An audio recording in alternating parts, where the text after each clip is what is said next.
மனசாட்சிடா. நாம் இந்த வீடியோவில் என்ன பற்றி பார்க்க போகிறோம்னா, இப்போ தாங்க மெதராசி படம் பார்த்துட்டு வந்தேன்.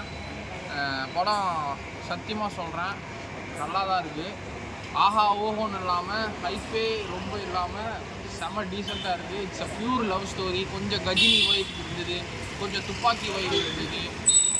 எஸ்கே அண்ணனோட செம க்ரோத் தமிழ் சினிமா இண்டஸ்ட்ரியில். அண்ணனுக்கு ஸ்டார்டிங்கில் ஒரு ஆக்டராக வந்து சின்ன சின்ன படங்களில் நடித்து கமிட் ஆகி தன்னோட ஸ்கில்ஸை வளர்த்துட்டு, அப்புறம் அமரனில் ஒரு மிகப்பெரிய கேம் சேஞ்சிங் ஒரு டர்ன் பேக்.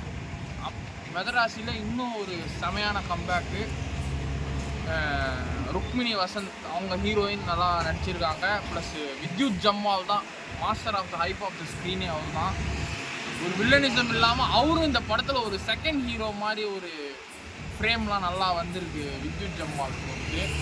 ஸோ நம்ம படத்துக்குள்ளே போயிடுவோம். படத்தை பற்றி என்னென்னா, எஸ்கே அண்ணன் வந்து ஒரு டெல்யூஷன் சிண்ட்ரோமுங்கிற ஒரு மனநோய்க்கு வந்து அவர் தள்ளப்பட்டுருவார். எதனாலனா, அவர் சின்ன வயசில் இருக்கும்போது அவர் ஃபேமிலி வந்து ஒரு ஆக்சிடெண்ட்டில், அதாவது கரண்ட்டு கம்பம், எலக்ட்ரிசிட்டி கரண்ட் கிராஷால் அவங்க உட்காந்துருந்த அந்த வேன் ஃபுல்லாக அந்த கரண்ட் பாஸ் ஆகி ஃபயர் ஆகி அவங்க ஃபேமிலி இறந்துட்டாங்க.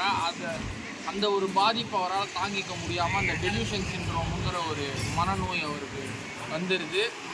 ஒரு 16 வருஷம் அதுக்கு ட்ரீட்மெண்ட் அவர் எடுத்திருந்தார். திடீர்னு அவர் கம்ப்ளீட்டாக நார்மலான பிறகு சராசரியாக எல்லா மனிதர்களோட பழக ஆரம்பிக்கும் போது, ருக்மிணி வசந்த் நம்ம ஹீரோயின் வந்து டாக்டரு, அவங்க ஒரு டென்டல் டாக்டர். திடீர்னு ஒரு ஸ்ரீநகரில் ஒரு ஹாப்பி ஸ்ட்ரீட்டில் ஒரு ஃபங்க்ஷனில் இவங்க பார்த்துக்கிறாங்க 2 பேரும். அங்கே இது மாதிரி ஒரு திருட்டு நடக்குது. சிவகார்த்திகேயன் அண்ணன் வந்து இந்த டெல்யூஷன் சிண்ட்ரோம் ப்ராப்ளம்னால யாருக்குமே எதனா பிரச்சனை வந்தால், யாராவது ரத்தக்கரையில் சண்டை போட்டு அடிப்பட்டால் அவங்கள அட்டாக் பண்ணுறவரை தன்னோட ஃபேமிலி ஞாபகத்து மூலமாக அவங்கள போட்டு அடிச்சிடுறாரு. அதே மாதிரி யாருக்காவது ஹெல்ப் பண்ணோன்னா கஷ்டப்படுறவங்களுக்கு போய் ஹெல்ப் பண்ணுறாரு. ஸோ அந்த ஒரு சிண்ட்ரோம் அவருக்கு இதில் அட்டாச் ஆகிடுது. அப்படி தான் நம்ம ஹீரோயினுக்கு தெரிஞ்சது இந்த மாதிரி இந்த ப்ராப்ளம் இவருக்கு இருக்குது. அந்த ட்ரீட்மெண்ட் பண்ண டாக்டர் நம்ம தலைவாசல் ரவி அவர்கள், அவர் தான் அந்த படத்தில் நடிச்சிருந்தார் டாக்டராக. சிவகார்த்திகேயன் கேரிங் டாக்டராக தலைவாசல் ரவி அவர்கள் சொல்லியிருந்தாரு. அப்புறம் இந்த உண்மை தெரிஞ்சுது. ஸோ இந்த உண்மையெல்லாம் தெரிய வர நம்ம சிவகார்த்திகேயன் அண்ணன் மேலே ஹீரோயினுக்கு வந்து லவ் வந்துருச்சு. திடீர்னு இந்த படத்தோட இன்னொரு மெயின் கதை தான், கிட்டத்தட்ட நார்த் இந்தியா ஆல்மோஸ்ட் மற்ற இடத்துலலாம் இந்த கன் கல்ச்சர் ரொம்ப அதிகமாக இருக்கிறதுனால தமிழ்நாட்டில் அந்த கன் கல்ச்சர் அதிகமாகிடக்கூடாதுன்னு சொல்லிட்டு அந்த கன்னு டிஸ்ட்ரிபியூட் பண்ணுற குரூப்பில் தான் நம்ம வித்யுத் ஜம்வால் இருப்பார். அந்த கன் கல்ச்சர் எப்படியா தடுத்து நிறுத்த நம்ம பிஜு மேனன், மலையாளத்தில் சம பெரிய ஆக்டர் பிஜு மேனன் அவர்கள், அவர் வந்து இதில் NIA போலீஸ் ஆஃபீஸராக அந்த படத்தில் இருந்திருப்பார்.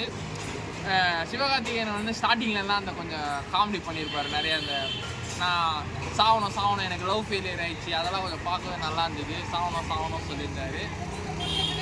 அதை பிஜு மேனனும் 2 பேரும் ஒரே ஹாஸ்பிட்டலில் அட்மிட் ஆகிடுவாங்க. அவருக்கும் ஒரு ஆக்சிடெண்ட் ஆகிடும்.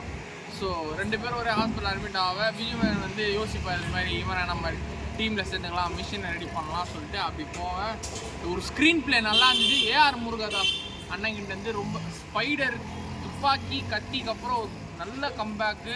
எக்ஸ்பெக்டேஷன் இல்லாமல் போய் இந்த படத்தை பாருங்கள், நல்லா இருக்குது. நல்ல கம்பேக்கு இந்த படத்துக்கு.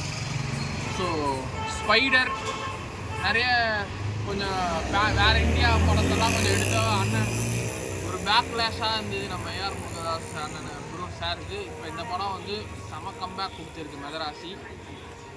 நல்லா இருக்குது. எக்ஸ்பெக்டேஷன் இல்லாமல் போய் பாருங்கள். கடைசியில் கிளைமேக்ஸில் 2 பேர் செஞ்சுக்கிறாங்க. அந்த வித்யுத் ஜம்வாலோட அந்த ஃபைட்டிங் சீன்ஸ்லாம் சும்மா வேறு லெவல் தாறுமாறாக இருக்குது. அந்த ஃபைட்டிங் சீன்ஸ்லாம் கிளைமேக்ஸு அப்புறம் இன்டர்வல் பிளாக்லாம் பயங்கரமாக ஒர்க் அவுட் ஆகிருக்கு. அப்புறம் நம்ம ஷபீர், நம்ம டான்சிங் ரோஸ், சார்பட்டா பரம்பரை, அவரும் ஒரு செமையான நெகட்டிவ் ஷேடு நல்லா பண்ணியிருக்காங்க. வித்யுத் ஜம்வால் அந்த அவரோட உடம்பு இருக்கே, எப்பா என்ன மாதிரி ட்ரைனிங் தான். பறந்து அந்த 5 மொமெண்ட்டு, அந்த 5 ரூபா 1 ரூபா காயினை எப்படி தூக்கி போட்டு அந்த காயின் முடிஞ்சு கீழே ஒருத்துக்குள்ளே 5 படத்தில் எப்படி அடிப்பார், அந்த மாதிரி இதுலேயும் அந்த சீன் இருந்தது. அப்புறம் துப்பாக்கி மொமெண்ட்டு கொஞ்சம் சீன், துப்பாக்கி மொமெண்ட் கொஞ்சம் லைட். அந்த கிளைமேக்ஸு துப்பாக்கி கிளைமேக்ஸ் எப்படி ஹார்பரில் எடுத்தாங்க, அதே மாதிரி இதுலேயும் கிளைமேக்ஸ் அந்த கப்பல் ஹார்பரில் தான் நடந்திருக்கு. அது பகலில் நடந்தது, இது நைட்டில் நடந்திருக்கு. அதான் டிஃப்ரென்ஸு. கொஞ்சம் அந்த சாயல் நல்லா தெரிஞ்சுது. மொத்தத்தில் மெதராசி ஃபேண்டாஸ்டிக் மூவி.